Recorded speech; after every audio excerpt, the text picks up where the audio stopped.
بسم اللہ الرحمن الرحیم۔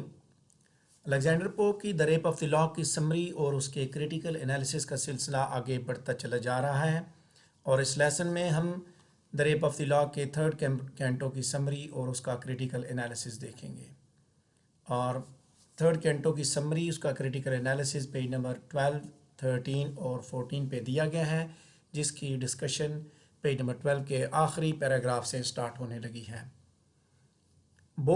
جس بوٹ پہ بیلنڈا سفر کرتی ہے ریور ٹیمز پہ، وہ بوٹ اب ہیمپٹن کورٹ پہنچ چکی ہے، جہاں پہ یہ وہ جگہ ہے جہاں پہ کوئین این جو ہے وہ بعض دفعہ چائے پیتی ہے اور بعض دفعہ یہیں آ کے وہ اپنا اجلاس بھی منعقد کرتی ہے، اور لیڈیز اینڈ جینٹل مین جتنے بھی خواتین اور مرد ہیں وہ سارے کے سارے وہ بکھر جاتے ہیں اور وہ اس دن کو ہیمپٹن کورٹ میں انجوائے کرتے ہیں، نیملی گپ شپ میں ایک دوسرے کے ساتھ مختلف موضوعات پہ گپ شپ لگاتے ہیں۔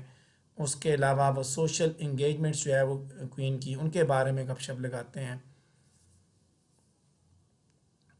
ہر لفظ پہ ریپوٹیشن کہتا ہے وہ ختم ہو جاتی ہے، at every word a reputation dies۔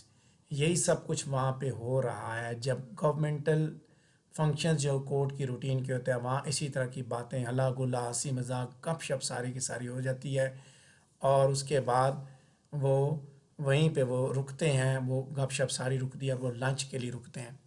تو ہنگری ججز جو کوئکلی کچھ سینٹنسز کچھ یعنی کہ یہاں اسی کورٹ کی بات ہو رہی ہے، اسی دربار کی، ہیمپٹن کورٹ کی، کہ وہیں پہ وہ ججز بھی کچھ سزائیں سناتے ہیں جلدی جلدی، اور کچھ لوگوں کو موت کی سزا بھی سناتے ہیں، at the gallows so their jurors can eat sooner, تاکہ وہ جو جلدی جلدی سزائیں سنانے کے بعد اس کے بعد تاکہ وہ جلدی جا کے کھانا کھائیں۔ ہیمپٹن کورٹ سے یہ سارا سلسلہ آگے کی جانب بڑھتا ہے۔ یہاں یہ پیسج جو ہے وہ دربار کی یا عدالت کی جو دنیا ہے اس کی ٹریویلٹی کے اوپر بیسیکلی کمنٹری پیش کرتا ہے۔ الیگزینڈر پوپ پیج نمبر 13 پہ پہنچ چکا ہوں کہ اس کے اندر جو خامیاں ان کے بارے میں بتاتا ہے۔ جب پوپ یہ دکھاتا ہے کہ کوئین این جو ہے وہ وہاں پہ وہ کونسل بھی کرتے ہیں، یعنی دربار بھی لگاتی ہے، چائے بھی پیتی ہے، تو کامکلی وہ سیریس بزنس کو لیئر کے ساتھ مکس کر رہا ہے، اور اس کے ساتھ ساتھ وہ اس مکسچر کو ہائی لائٹ کر کے بیسیکلی لارڈز اور لیڈیز کی جو ان نین چیٹرنگ ہے اس کی ڈسکرپشن دیتا ہے کہ وہ آتے ہیں ہلا گلا کرتے ہیں گپ شپ لگاتے ہیں، نن دا لیس اس کے بعد وہ ریپوٹیشن یعنی کہ وہ جس طرح کے کام کرتے ہیں ریپیوٹ ختم ہوتا ہے، عزت رسپیکٹ ختم ہوتی ہے، یعنی کہ وہاں اس طرح کے کام ہوتے ہیں۔ تو ڈارکر سائڈ اس مکسنگ کی کیا ہے؟ پرسنل پلیئر اور سیریس بزنس وہی بیسیکلی جج کی ہیسٹلی کنڈیمننگ سے دکھایا جاتا ہے، کتنی جلدی جو ہے نا وہ فیصلے سنا رہے ہیں موت کے، تاکہ جلدی جلدی وہ جائیں اور کھانا شانا کھائیں۔ یہ چیز یہ ڈیمانسٹریٹ کرتی ہے کہ ایسی جگہ ہے جہاں پہ ذاتی لالچ جو ہے وہ جسٹس اور امپیتھی سے زیادہ اہمیت رکھتا ہے۔ ججوں کو اس چیز کی فکر ہے، اس چیز کی کہ کھانا جلدی جلدی جا کھائیں، اس چیز کی فکر نہیں ہے کہ وہ کیا فیصلہ سنانے لگے ہیں یا کیا کرنے لگے ہیں۔ پیج نمبر 13 پہ پہلا پیراگراف ڈسکس کریں گے کہ Belinda sits down to a game of ombre with two gentlemen to decide their doom and arranges her cards, کہ دو شرفاء کے لڑکوں کے ساتھ وہ بیٹھتی ہے اور وہ اب وہ تاش کی گیم کھیلتی ہے، ان کی تقدیر کا فیصلہ کرنے کے لیے اپنے کارڈز وہ ارینج کرتی ہے۔ تو یہیں پہ صرف جو ہے وہ اس کے اوپر وہ گلائڈ کرتے ہیں، اس کے کارڈز کے اوپر پرچ اپون کرتے ہیں، ان کا رینک جو ہے ان کی کارڈ ویلیو کے حساب سے وہ کورسپونڈ کرتا ہے، اپیرنٹلی بیکاز ان کی فیمیل وینٹی اور love of social rank lives on. یہاں پھر اس سینری کو دکھاتا ہے کہ ہیمپٹن کورٹ ایک ایسی جگہ ہے جہاں پہ عدالت لگتی ہے، جہاں پہ کوئین کا دربار لگتا ہے، اور وہاں لوگوں کی زندگی اور موت کے فیصلے ہوتے ہیں۔ یہاں پہ یہ آ کے تاش کھیلتے ہیں، اور تاش پہ پھر آ کے دوبارہ وہی کامک ایلیمنٹ اس نے دکھایا، طنز کیا اس نے، سیٹائر کی کہ یہ تاش بھی جو کھیلا جاتا ہے اس کے اوپر پھر وہ سپر نیچرل مشینری جو ہے وہ اپنی ذمہ داری میں مصروف ہے، کہ ورڈ جو ڈوم جو ہے بیسیکلی اس کی جو ٹریٹنگ ہے ایونٹس کی اس کے ساتھ آگے چل رہا ہے کورٹ کے اندر ایگزیجریشن کے ساتھ، کہ وہ کس طرح سنجیدگی کو کامک افیکٹ کے ساتھ ڈیل کرتا ہے، ان کی ٹریویالٹی کو امفیسائز کر رہا ہے، سیلف کی جو لو ہے سوشل رینک کی on account of their once being society belles satirizes the triviality of court life further by mocking its love of rank. کہ لوگوں کو عہدے کا کتنا شوق ہے، اس کو بھی وہ طنز کا نشانہ یہاں پہ بناتا ہے۔ پیج نمبر 13 پہ سیکنڈ پیراگراف دیکھ رہے ہیں ابھی ہم کہ بیلنڈا کے جو کارڈز ہیں وہ اس طرح لگتا ہے، cards draw force to combat and she declares the spades will be Trump's.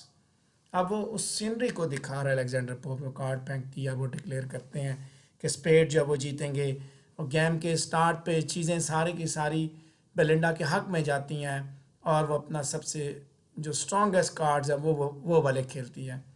اس کا جو پہلا کارڈ ہے اسپیڈلو، اس کی بات کریں، lead of two captive Trump's and swept the board, سارے کارڈ وہ جیت جاتی ہے۔ یہ اوپر گیم کی اب ڈسکرپشن آگے دی جا رہی ہے۔ نیکسٹ کارڈ مینیلو ہے، وہ بھی بڑا کامیاب ہوا۔ تھرڈ کارڈ بیسٹو ہے، جو اس کو کم جو وہ کارڈز ملے۔ بیلنڈا جیتتی جا رہی ہے۔ کارڈز کی گیم کی ڈسکرپشن دے کے وہ دکھاتا ہے کہ یہ بھی ایک جنگ کا نظارہ ہے، جس طرح جنگ کے اندر جو ہے وہ ایک جنگجو لیڈر اپنے جو جنگجو ہیں ان کو میدان میں اتارتا ہے دشمن کے ساتھ لڑائی کے لیے، اور وہ ایک بائی ایک کر کے آپس میں مقابلہ کرتے ہیں۔ اس طرح یہاں پہ بھی دکھاتا ہے کہ یہ اپنے کارڈز کی صورت میں وہ جنگ لڑ رہی ہے، وہ جنگ دکھاتے ہیں اور وہ کامیاب ہوتی ہے۔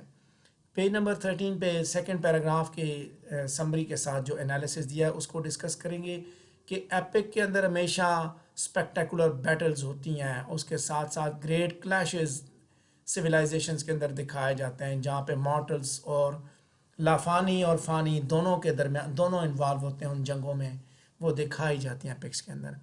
پوپ جہاں پہ جو کارڈ گیم کی جو ڈسکرپشن دے رہا ہے وہ ایک پیروڈی ہے اس طرح کی جو ایپک سٹرگل ہے اس کی پیروڈی ہے، گو کہ یہ سگنیفیکنٹلی لیس امپریسو ہے، لیکن ان ٹرن یہ بیسیکلی سیلینس اور سیلف امپورٹنس لائف جو کوڈ کے اندر ہے اس کے اوپر امفیسائز کرتی ہے، اس کے اوپر زور دیتی ہے۔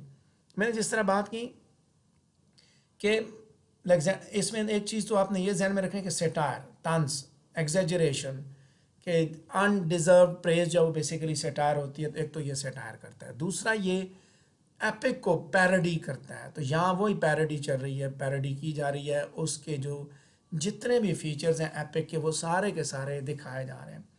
اس کے بعد آگے پیج نمبر 13 پہ تھرڈ پیراگراف دیکھیں گے، یہاں بات کی جا رہی ہے اس کی بیرن کے بارے میں کہ اب وہ گیم کے اندر ڈومینیٹ کرنا شروع کرتا ہے۔ اس کی جو کوئین اسپیڈز کی وہ کلبز کے کنگ کو شکست دیتی ہے، اس کے بعد وہ ہائی ڈائمنڈ کارڈز کھیلتا ہے، creating such an upset on the table that the Pierce battalions disunited fall۔ ایک سینری کریٹ کی الیگزینڈر پوپ نے، جنگ کا سا سما کریٹ کیا گیا۔ یہاں پہ کہتا ہے Belinda queen of hearts with knaves of spades she fears she is about to lose، اور وہ اس کے بعد وہ ایس کھیلتا ہے اس سرپرائز میں، پھر وہ کنگ آرٹس کے کھیلتا ہے meaning that she wins۔ کہ اب الیگزینڈر پوپ نے یہاں پہ گیم آف کارڈز کے ذریعے جنگ دکھائی، پھر اس نے دکھایا کہ ایک دفعہ پہلے بیلنڈا کا پلڑا بھاری ہوتا ہے، پھر چند لمحوں کے لیے بیرن کا پلڑا بھاری ہوتا ہے، اور پھر آخر میں فائنلی بیلنڈا کامیاب ہو جاتی ہے۔ اس کی کامیابی کا ایک جشن کا سا سما ہوتا ہے، وہ جب کوئی خاتون جیتتی ہے تو وہ آپ کو پتہ ہے کس طرح وہ جوبلیٹ ہوتی ہے، کس طرح وہ خوشی سے اچھلتی کودتی ہے، اس کا نظارہ وہ دکھاتا ہے۔ یہاں پہ اس پیج نمبر 13 پہ تیسرے پیراگراف کا جو انالیسز ہے وہ اس میں ہم دیکھ رہے ہیں کہ پوپ دوبارہ کارڈ گیمز کو سیٹیریکلی پور stand in for epic battle کی صورت میں پیش کرتا ہے، کامک ٹریٹمنٹ۔ جس طرح ایپک کے اندر جنگ ہے تو یہاں پہ بھی ایک جنگ ہے، وہاں جنگ تلواروں کے ساتھ لڑی جاتی ہے، یہاں کارڈز کے ساتھ لڑی جاتی ہے، کارڈز کے ذریعے وہاں زیرہ بختر تیر کمان ہے، اور یہاں پہ وہی لباس ہے، خوبصورتی ہے، اس کی بیس پہ لڑا جاتا ہے۔ شروع میں ہم نے بات کی تھی کہ اتنی خوبصورت ہے کہ اس کو دیکھ کے اگر اس نے کوئی غلطی بھی کیا تو بندے کا دل کرتا ہے اس کو معاف کر دیا جائے۔ سو طنز اس نے ڈالا، فیئرس اسٹرگل اس نے دکھائی جو بیرن اور بیلنڈا کے اندر ہے، وہ بیسیکلی ایک ٹینشن کو دکھاتا ہے کہ کون جو ہے ڈومینیٹ کر رہا ہے اور کس طرح ڈومینیٹ کرنے کے لیے جد و جہد کی جاتی ہے، کوشش کی جاتی ہے۔ پیج نمبر 13 پہ سیکنڈ لاسٹ پیراگراف کو بیان کریں گے کہ اس کے بعد بیلنڈا جو اپنی کامیابی کو سیلیبریٹ کرتی ہے، تو نیریٹو وائس لیمنٹ کرتی ہے کہ کس طرح کہ how the little mortals know of the future and the disaster that is to come. O mortals blind to fate to never know to bear the high fortune or endure the low. کہ mortals کہتا ہے کہ وہ وہاں پہ ایک narrative voice کے ذریعے وہ لیمنٹ کرتا ہوا دکھاتا ہے کہ یہ فانی لوگ ہیں, ان کو نہیں پتا کہ ان کے ساتھ کیا ہونے والا ہے. ٹھیک ہے, ہائی فارچون ان کو مل چکی ہے. وہ mortals blind to fate to never know to bear the high fortune or endure the low, یا لو فارچون کو کس طرح وہ برداشت کریں گے. تو وہ بتاتے ہیں کہ فیوچر کا اس کو نہیں پتا, ڈیزاسٹر آنے والا ہے, وکٹری کے ساتھ اس کی آنر جو ہے جلدی اس سے چھین لی جائیں گے. یہاں پہ اگر دیکھا جائے اس سیکنڈ لاسٹ پیراگراف میں, تو الیگزینڈر پوپ جو ہے ایپک پوئٹری کے کور کنونشن کو پیروڈی کر رہا ہے. Warning in a moment of pride, کہ وارننگ ملتی ہے پرائڈ کے مومنٹ پہ کہ بیلنڈا کی جو لاسٹ آنر ہے, basically it sounds if she will lose her virginity, though it is not clear yet what is actually going to happen to her. سب سے بڑا لاس تو یہی ہے کہ وہ اپنی عصمت کو لٹا دیتی, لیکن ایسا سین نہیں ہوتا, صرف اس کی زلف کٹ جاتی ہیں. اب اس کے بعد کیا ہوتا ہے, کافی سرو کی جاتی ہے. آخری پیراگراف دیکھ رہے ہیں پیج نمبر 13 پہ, کہ جاپان اور چائنا کی زمین پہ موجود جو قربان گاہیں ہیں وہاں پہ کافی سر کی جاتی ہے, اور کافی جو ہے وہ اس کی سٹیم اٹھتی ہے, which heads to the baron's brain and reminds him of his plan to steal Belinda's lock. کہ وہ کافی کی جو سٹیم ہے وہ بیرن کے دماغ تک پہنچتی ہے, اور اسے اس چیز کا احساس ہوتا ہے کہ اس نے تو بیلنڈا کی زلف کو کاٹنا تھا, چوری کرنا تھا. گو کہ نیریٹو وائس دوبارہ یہ اس خواہش کا اظہار کرتی ہے کہ وہ he would stop before it's too late, کہ وہ سٹاپ کرے, روکے اس کو, لیکن بہت دیر ہو چکی ہوتی ہے. and urges him to think of Sicilia's fate. So page number 13 پہ آخری جو لائنز ہیں ان کو دیکھ رہے ہیں, آخری پیراگراف کا انالیسز, کہ ایگزوٹک آئٹمز جو ہے وہ ری اپیئرنس ان کی ہوتی ہے, اور وہ پمپس کولونائزیشن جو کولونیلزم بیسیکلی پوپ جو لوگ پورٹ کے اندر ان کا دکھاتی ہیں. پوپ کی ڈسکرپشن جو ٹی کی ہے وہ اس چیز کو واضح کرتے, کچھ ریڈیکولس کریکٹر جو ہے انہوں نے جاپان اور چائنا کی زمینوں پہ موجود ساری کی ساری قربان گاہوں کو کنٹرول کیا ہوا ہے, جبکہ ان کو جاپنیز ٹریز تک ہی صرف ایکسیس ہے. کچھ چائنیز ٹی, یعنی کہ جاپان کی ٹری ان کو ٹرے ملی ہے جس پہ وہ چائے سرو کرتے ہیں, چائنا کی چائے ملی ہے. مین وائل نیریٹو وائس جو ہے وہ بیرن کو وارن کرتی ہے to think of Sicilia's fate once again, comically compare the high stake of classical literature with the low stake of the present situation. وہاں جس طرح چیزیں خطرے میں ہوتی ہیں یہاں اس طرح خطرے میں نہیں ہیں, ان کے ساتھ کمپیئر کیا جائے. Sicilia was changed into a bird forever after she plucked one of her father's hairs. Sicilia basically اس نے مائتھالوجی سے ورڈ اٹھایا کہ وہ پرندے میں بدل چکا تھا, جس نے بدل چکی تھی اصل میں جب اس نے اپنے باپ کے بال اس نے پلک کیے توڑے, تو اس وقت وہ جو ہے نا وہ ایک پرندے میں بدل گئی, اور یہ میجیکل ایئر تھا جس کے ذریعے جس کے اوپر اس کے باپ کی طاقت کا بڑا انحصار تھا. یہاں پہ بھی اسی طرح کی بات کی گئی ہے کہ یہ بال بھی, یعنی جو بال اس نے توڑے یہ بال بھی ایسا ہے جس پہ بیلنڈا کی طاقت کا انحصار ہے. پیج نمبر 13 کی ڈسکشن کمپلیٹ ہوئی. پیج نمبر 14 کی جانب بڑھیں گے ہم, وہاں پہ ہمارا پہلا پیراگراف ہوگا. Just at that moment Clarissa جو ہے وہ pulls out a pair of scissors, اس کے لیے وہ کینچی لے کے آتی ہے اور بیرن کو جو ہے وہ موقع دیتی ہے کہ وہ and offers them to the baron like a lady in a courtly romance arming a knight with his weapon. اس طرح آتی ہے جس سے خاتون جو ہے وہ اپنے جنگجو کو, اپنے نائٹ کو لا کے اس کا ویپن دیتی ہے.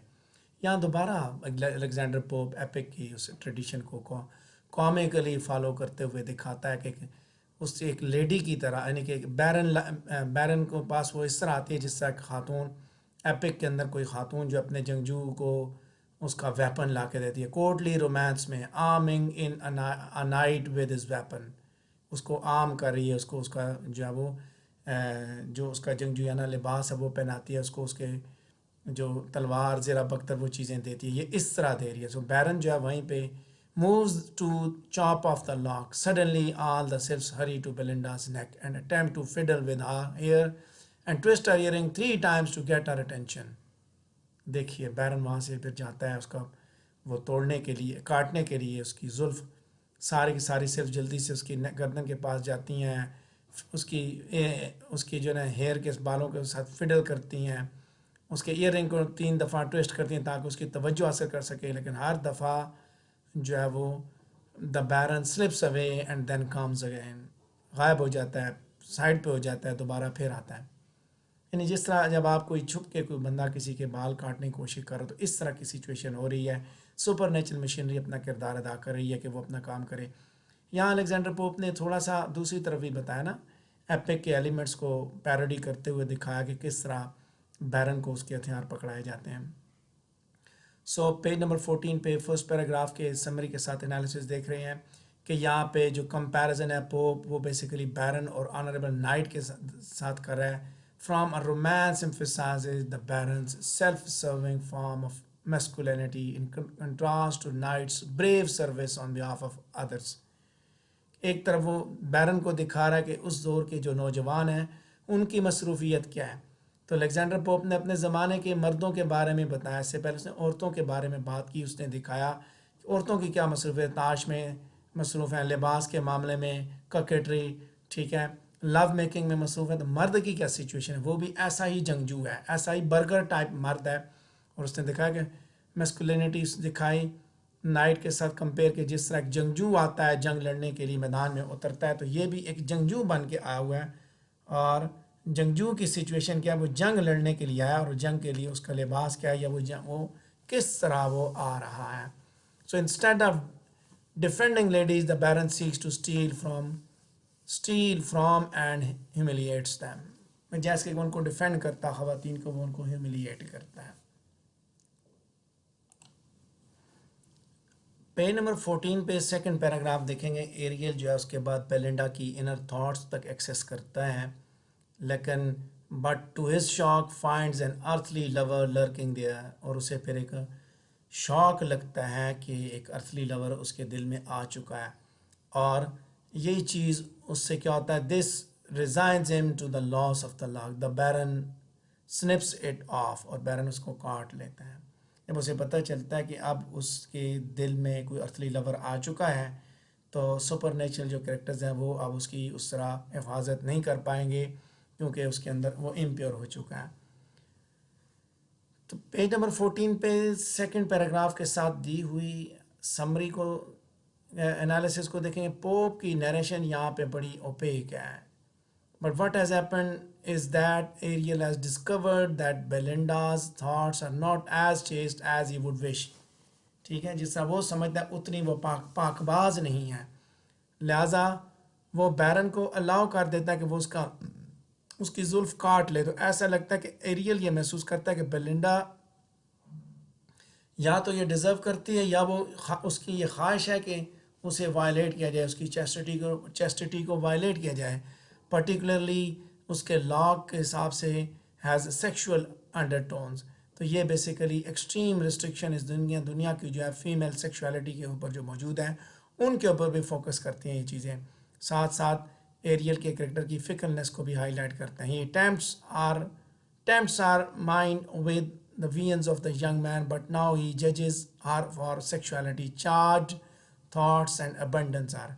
کہ پہلے تو اسے یہ سمجھ اسے کہ خود ٹیمپٹ کرتا ہے اور اب اسی سیکشولیٹی کے حساب سے، اور ابھی وہ کہتا ہے خود کہ بھائی چارج کرتا ہے اس کو، ٹھیک ہے، اسی چیز پہ کہ یہ تو اس طرح انوالو ہے. اچھا، اس کے بعد پیج نمبر 14 پہ ہمارا سیکنڈ لاسٹ اسی کینٹو 3 کا کے حساب سے ہمارا آخری پیراگراف ہوگا جو کہ پیج نمبر 14 کا تھرڈ پیراگراف ہے، جس کو ڈسکس کرنے لگا ہوں کہ صرف جو ہے وہ بھی رستے میں آ جاتی ہے، gets caught in the way and gets cut in half by scissors. وہ اس کو بچانے کی کوشش کرتی ہے اس کے ہیئر کو، لیکن وہ خود بھی کٹ جاتی ہے. لیکن کوئکلی وہ ریکور کر لیتا ہے وہ صرف جو ہے، کیونکہ وہ ایک ایئری سبسٹنس ہے اور دوبارہ یونائٹ ہو جاتا ہے. بیلنڈا پھر غصے میں چلاتی ہے، جبکہ بیرن جو ہے وہ خوشی کے ساتھ ہلا گلا کرتا ہے. سو نیریٹو وائس دوبارہ ہم یوز کرتے ہیں کہ کس طرح ایک چھوٹا سا موقع ملا اور لاک جو ہے how the little chance the lock had against the scissors, کہ کتنا تھوڑا موقع تھا اس زلف کے لیے اور اس کینچی کے سامنے. Steel could sense the steel could the labour of the gods destroy and strike the dust the imperial towers of the Troy. ٹھیک ہے، تو ایک موقع ملا جس طرح ایلن وار آف ٹرائی کے اندر ٹرائی کے جس طرح وہ گرا دیے گئے، یہاں پھر دوبارہ اس نے وہ بتایا یہ وکٹری، یہ بہت بڑی اچیومنٹ. اس اچیومنٹ کو بھی بیسیکلی اس نے پیروڈی کیا کہ ایپک کے اندر اچیومنٹ ہیروز کی کس طرح کی ہوتی ہیں. تو یہاں کے اس معیار کی اچیومنٹ ہے. پیج نمبر 14 پہ تھرڈ پیراگراف کے ساتھ دیا ہوا جو انالیسز ہے اس کو دیکھ رہے ہیں کہ یہ پیسج جو ہے ملٹن کی پیراڈائز لاسٹ بک 6 کے ساتھ اس کی سملیرٹی ہے. اس کے اندر اس کی باز گشت سنائی دیتی ہے جہاں پہ آرک اینجل جو ہے وہ سیٹن کے ساتھ لڑائی کرتے ہیں، بیٹل چلتی ہے. تو humorous contrast between the incredible high stakes battle and the relatively low stake here. ٹھیک ہے، ایک لڑائی جس طرح وہاں پہ ہوتی ہے اس طرح یہاں پہ الیگزینڈر پوپ نے یہاں پہ بھی دکھائی. جس طرح وہ جنگ ہے اور ایک یہ جنگ ہے، وہ تو ایک بڑے پیمانے کی جنگ ہے اینجلز کے درمیان ہے، اور یہاں پہ جو لڑائی ہے وہ زمین پہ موجود لوگوں کے درمیان ہے، اور وہ لڑائی سپیریارٹی کی ہے، اور یہاں پہ جو لڑائی ہے وہ کاکیٹری کی ہے. سو اس پرٹیکولر وربل ایکو کے اندر سیٹن کس طرح اس کو وہ سٹیپ کرتا ہے. Recall Satan's being step with a suit. So once again comparison دکھائے گا سیٹن کے رول کا اور پھر سلفس کے رول کا، calling their motivation into question. تو تھرڈ کینٹو کے اندر ہم نے دیکھا تھرڈ کینٹو کے اندر کہ ججز کو بہت جلدی ہے، ہامپٹن کورٹ وہ پہنچے، ججز کو جلدی ہے اور کس طرح انہوں نے کیا کرنا ہے، کیا کیا اچیو کرنا ہے، کیا کیا کام کرنے ہیں. اس کے بعد ہمیں یہ چیز دکھائے گی کہ سارے کے سارے جو سپر نیچرل کردار ہیں وہ اپنی اپنی ذمہ داریوں پہ مصروف ہیں. اس کے بعد ہمیں یہ بھی پتہ چلا کہ وہ تاش کی گیم کھیلتے ہیں، پہلے ایک بیلنڈا کا پلڑا باری ہوتا ہے، پھر بیرن کا، پھر دوبارہ بیلنڈا کا، اور اس کے بعد بیلنڈا جیت جاتی ہے. پھر وہ وہاں پہ چائے کا دور چلتا ہے. وہیں اس موقع پہ کلیرس ہاؤس سے کینچی لا کے دیتی ہے جس سے وہ کاٹ دیتا ہے، اور کاٹنے کے بعد وہ خوش ہوتا ہے، یہ پریشان ہوتی ہے، اور وہاں پہ پھر ان کا یعنی کہ آپس میں وہ جو کاٹنے کا سین ہے اس کو دکھاتا ہے کہ یہ ایک جنگ ہے جس میں آخرکار وہ جیت جاتا ہے. اور وہ اسی طرح خوشی سے چھلانگے لگاتا ہے زلف کاٹنے سے، جس طرح کوئی ہیرو جنگ جیت جانے پہ خوش ہوتا ہے. تو اسی کے ساتھ ہمارا یہ ٹاپک یہاں تک تھا. تھرڈ کینٹو کی سمری، اس کا کریٹیکل انالیسس وہ کمپلیٹ ہوا. اگر آپ کے ذہن میں کوئی کوسچن ہے تو آپ پوچھ سکتے ہیں.